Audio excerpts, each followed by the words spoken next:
안녕하세요. 하미교회 손호열입니다. 어떻게 한 주간 잘 보내셨습니까? 밖에는 비가 내리고 있습니다. 아마 한동안 따뜻했는데 이 비가 그치고 나면 좀 더 쌀쌀해지고 추워질 것 같습니다.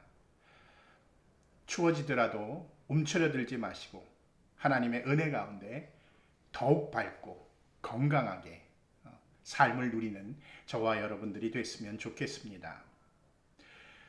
오늘 성경 말씀은 마태복음 11장 2절로 6절입니다. 그런데 요한은 그리스도께서 하신 일들을 감옥에서 전해 듣고 자기의 제자들을 예수께 보내어 물어보게 하였다. 오실 그분이 당신이십니까? 그렇지 않으면 우리가 다른 분을 기다려야 합니까? 예수께서 그들에게 대답하셨다. 가서 너희가 듣고 본 것을 요한에게 알려라. 눈먼 사람이 보고 다리 저는 사람이 걸으며 나병 환자가 깨끗하게 되며 듣지 못하는 사람이 들으며 죽은 사람이 살아나며 가난한 사람이 복음을 듣는다.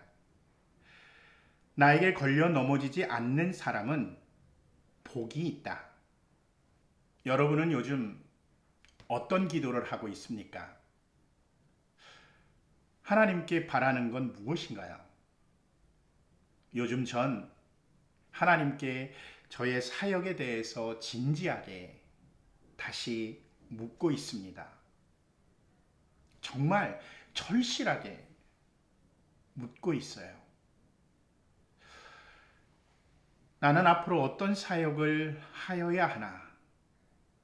어떤 것이 정말 하나님이 기뻐하시고 하나님을 미소 짓게 할 수 있는 사역인가? 어찌 보면 목사로서 다시 정비하며 묻는 삶의 목적이고 삶의 기준이 될 수 있는 것을 묻고 있는 겁니다.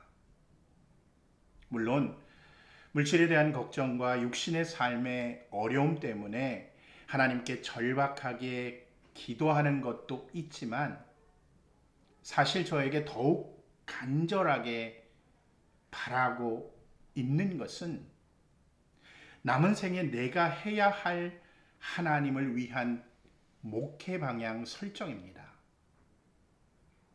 아니 어쩌면 남은 인생 어떻게 사는 것이 목회자로서 하나님 앞에서 부끄럽지 않을까라는 질문일 수도 있겠습니다. 다시 여러분들에게 묻죠. 여러분들은 정말 간절히 하나님께 묻고 싶은 것이 무엇입니까? 그리고 그런 것이 있으십니까? 단지 육신을 위한 것 뿐인가요? 아님, 믿음에 관한 것인가요? 삶의 방향에 대한 것인가요? 깊은 고민과 묵상과 말씀에 기반을 둔 질문이었으면 좋겠습니다. 진짜 인생의 문제에 관한 것이었으면 더더욱 좋겠습니다. 또 한 번 묻겠습니다. 정말 지금 예수님께, 하나님께 던지는 질문은 무엇입니까? 오늘 본문을 읽고 말씀을 준비하며 묵상하면서 전 세례 요한이 던지는 한 질문에 그만 확 꽂히고 말았습니다. 3절에 오실 그분이 당신이십니까? 당신입니까? 세례 요한의 평생의 질문이 당신입니까? 라는 이 말에 함축되어져 있는 것 같았어요. 그리고 지금 처해 있는 세례 요한의 절박함을 이 한 문장에서 느낄 수가 있었습니다. 정말 온몸에 전율이 왔고요. 마음이 애려왔습니다. 세례 요한은 이 질문을 지금 감옥에서 하고 있어요. 자신의 죽음을 의식하고 던지는 절절한 마음의 질문입니다. 아마 세례 요한은 어려서부터 자신이 메시아를 먼저 소개하는 사역자로 보내졌음을 스스로가 깨닫고 있었을 겁니다. 그러면서 끊임없이 자신에게 일평생 던지는 질문, 정말 내가 메시아를 소개하는 사람인가? 아님 내가 착각하고 있는 것인가? 사람이라면 누구나 이런 의심과 함께 질문을 던질 수 있습니다. 거기다가 지금은 메시아는 보지도 못하고 죽음을 기다리는 죄수가 되어서 감옥에 있어요. 근데 마침 그때 예수님에 대한 소식을 감옥에서 듣게 되죠. 아마 세례 요한은 그 감옥에서 심장이 뛰었을 것이고 자기 사역을 확정할 수 있는 평생의 질문에 마침표를 찍을 수 있는 기회다라는 것을 깨닫게 됐을 겁니다. 그리고 편안하게 삶을 마감할 수 있는 기회라고 여겼을 거예요. 그러면서도 한편으론 의심도 있었을 겁니다.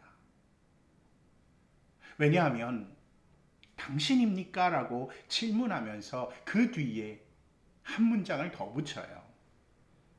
다른 사람을 기다려야 합니까? 한편에 있는 걱정과 자기 사역에 대한 의심에서 던지는 또 하나의 안타까운 질문이었죠. 누구에게나 있는 고통입니다. 죽음을 앞둔 사람이 자기의 삶을 되돌아보면서 정말 내가 내 삶을 잘 살았나? 라는 질문에 그래, 난 잘 살았지 라는 대답을 하면서도 한편으로 정말 잘 살았나? 라는 의심을 던지는 질문과 같은 것 같아요. 세례 요한은 자기가 갈 수 없기에 제자들을 예수님께 보냅니다. 그리고 자기 인생 최대의 질문, 최고의 질문을 그 제자들의 입을 통해서 예수님께 전달하죠. 그러면서 그 대답을 기다리며 얼마나 초조한 마음으로 기다렸을까요? 이 질문에 대해서 예수님은 어떻게 대답을 하십니까? 예수님께서 직설적으로 내가 그 사람이다 라고 말해 주셨으면 좋았을 텐데 그렇게 말씀하지 않았습니다. 그런 대답을 내놓지 않았어요. 4절을 보면 너희가 듣고 본 것을 요한에게 알려주어라 라고 말씀하십니다. 근데 재밌는 것은 이 구절이요 현재 시대로 기록되어 있다라는 거예요. 다시 말해서 현재 예수님이 하시고 있는 일들과 말씀들을 세례 요한에게 전해 주라는 거죠. 그리고 예수님은 거기다가 부연 설명을 붙입니다. 이 사역은 5절에 눈먼 사람이 보고 다리 저는 사람이 걸으며 나병 환자가 깨끗이 되고 듣지 못하는 사람이 들으며 죽은 사람이 살아나며 가난한 사람들에게 복음이 전해질 것이다. 이렇게 대답하십니다. 사실 이 구절은 이사야 선지자가 이스라엘의 구원자로 오시는 메시아에 대한 표현이에요. 그러니까 다시 말해서 대예언자였던 이스라엘 백성들이 가장 존경하는 선지자였던 이사야가 메시아에 대한 예언의 말씀을 당신을 통해서 이루어지고 있다라고 말씀하고 있는 거죠. 결국 자신이 세례 요한이 던진 질문, 당신입니까? 라는 그 대상의 인물이라는 겁니다. 메시아라는 거죠. 그러면서 6절에 자신이 걸림돌이 되지 않도록 조심하라고 말씀하고 있어요.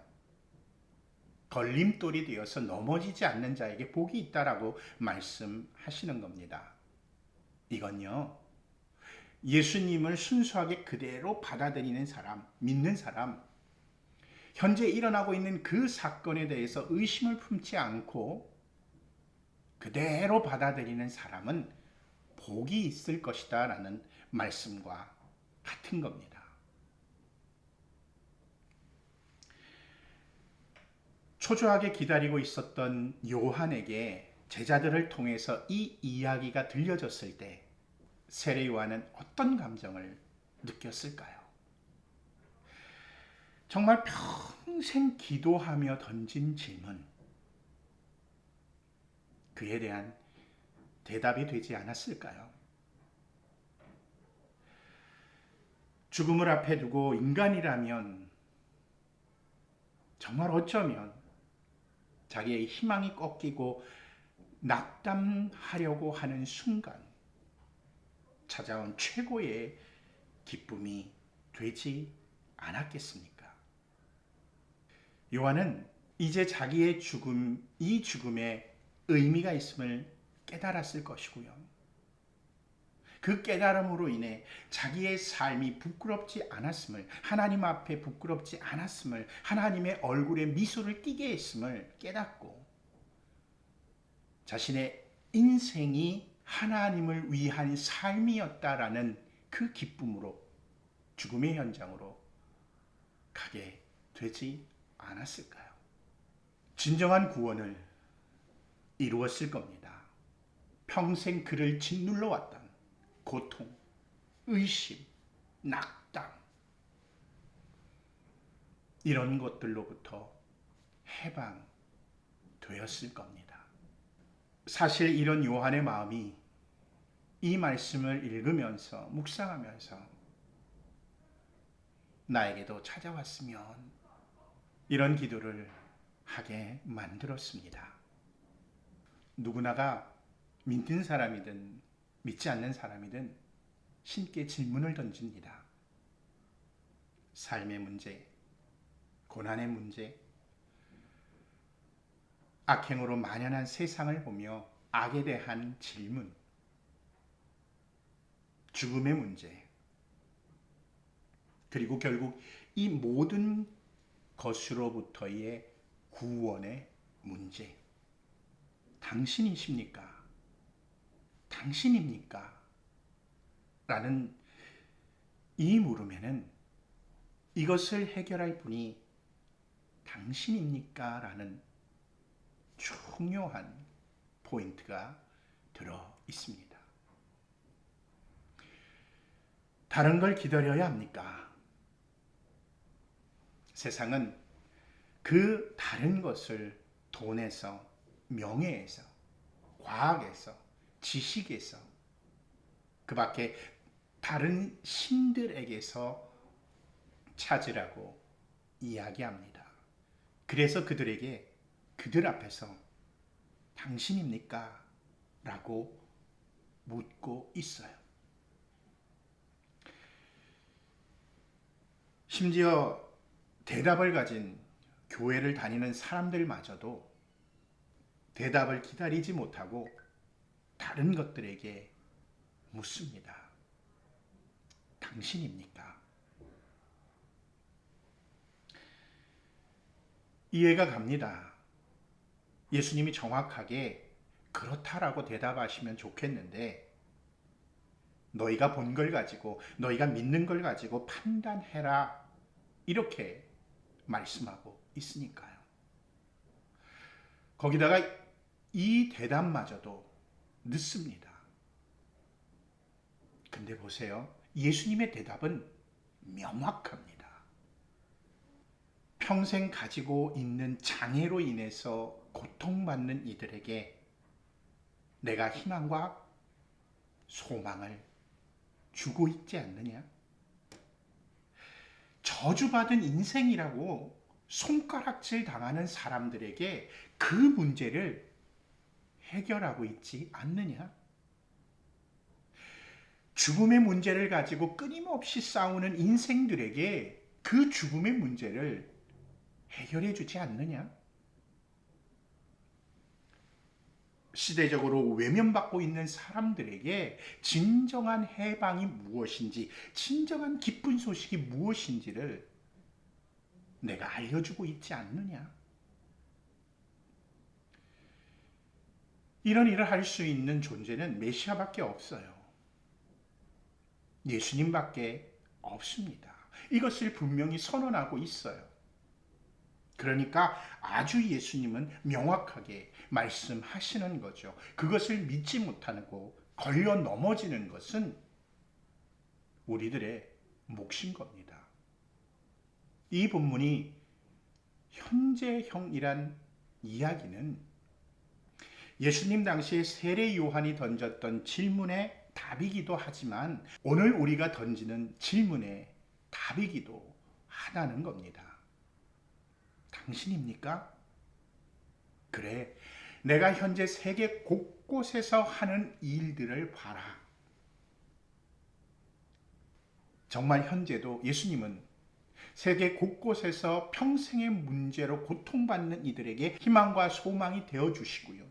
저주받은 인생이라고 생각하는 이들에게 아니야, 너희는 축복받은 인생이야 라고 말씀해 주시고 있고요. 죽음의 문제를 심각하게 던지는 질문에도 그 죽음의 문제를 내가 해결했다라고 말씀하고 있죠.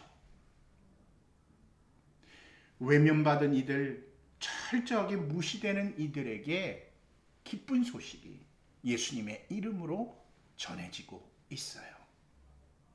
오늘도 의심하며 끊임없이 절실하게 당신입니까? 라고 질문을 던지는 우리들에게 예수님은 현재 내가 하고 있는 일을 잘 봐라. 이렇게 말씀하고 계십니다.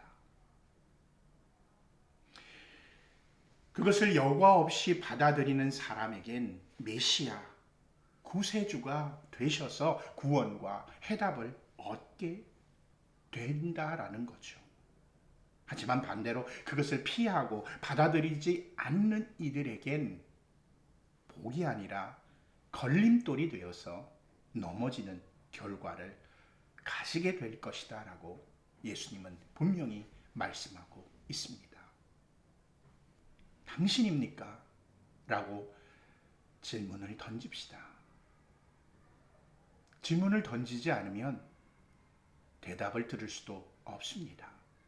던졌으면 끊임없이 의심되고 오지 않는 대답에 초조해지지만 기다립시다. 그러면서 현재 역사하시는 예수님의 모습을 여과 없이 믿읍시다. 왜냐하면 우리의 이런 원초적인 질문에 대한 대답은 여전히 예수님께만 있기 때문입니다. 우리 함께 기도하죠. 예수님, 당신입니까? 질문을 던질 줄 아는 자가 되게 하옵소서. 답답합니다. 끊임없이 고민하며 질문을 던지지만 예수님의 현재를 보지 못하는 저의 어리석음을 깨닫게 해주십시오. 주님으로 인해서 넘어지는 자가 아니라 주님으로 인해서 대답과 구원을 얻는 그런 자가 되게 하옵소서. 기도하겠습니다.